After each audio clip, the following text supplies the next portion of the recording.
नमस्कार मंडळी. रोजची तीच ती डाळ खिचडी खाऊन कंटाळा आलाय. मग आज बनवूया विदर्भाची शान आणि जिभेला चव आणणारा गोळा भात.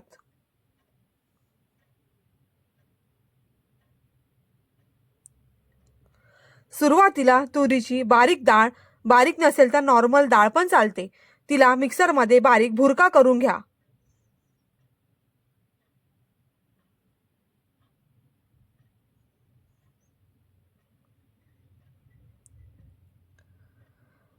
मग खलबत्त्यात 2 ते 3 मिरची, आलं लसूण, जिरे, कढीपत्ता वाटून मिक्स करा.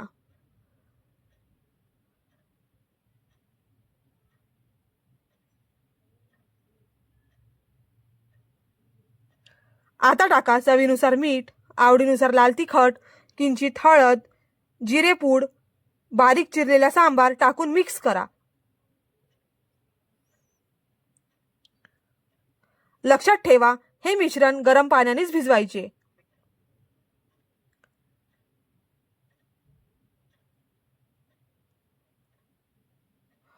वरून गोळे नरम व मऊ होण्यासाठी 1 चम्मच तेल टाकून एकजीव करा.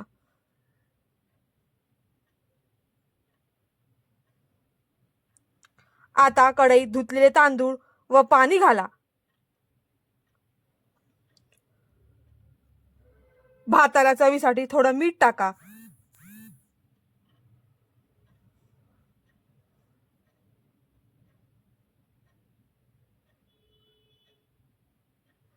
भात 70% शिजला की हलक्या हाताने गोळे करून अलगद भातावर ठेवा.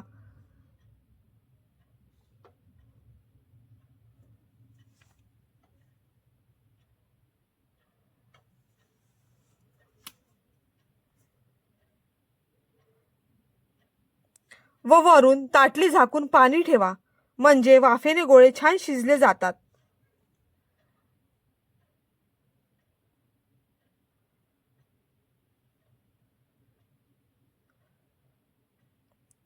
तांदूळ शिजले की मऊशार गोळे पण तयार होतात. वरून कढीपत्ता, लाल मिरचीचा तडका देऊन गोळा भात सर्व करा. तर नक्की ट्राय करा आणि कळवा कसा झालाय. व्हिडिओ आवडला तर लाईक शेअर नक्की करा. धन्यवाद.